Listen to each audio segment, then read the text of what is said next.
மாற்றத்திற்கான இளைஞரின் குரல் என்னும் லட்சிய பயணத்தில் இணைந்த அனைவருக்கும் வணக்கம். ஒரு தனி மனிதன் நினைத்தால் எப்பேற்பட்ட மாற்றத்தையும் உருவாக்க முடியும் என்பதற்கு வரலாற்றில் பல எடுத்துக்காட்டுகள் உள்ளன. அதுவும் உங்களை போன்ற இளைஞர்களும் இளம்பெண்களும் நினைத்தால் கண்டிப்பாக மிகப்பெரிய மாற்றத்தை உருவாக்க முடியும். தமிழக அரசு ஒரு குடும்பத்திற்காக வேலை செய்ய வேண்டுமா?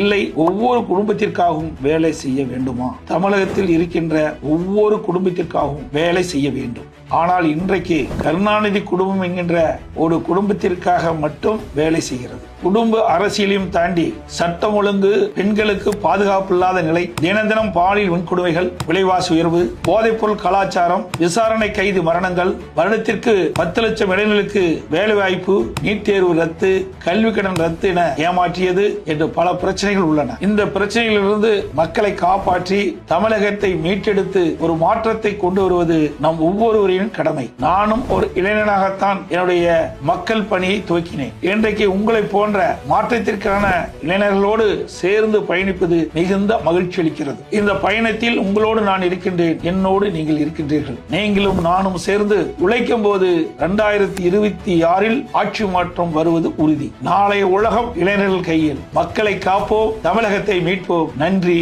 வணக்கம்.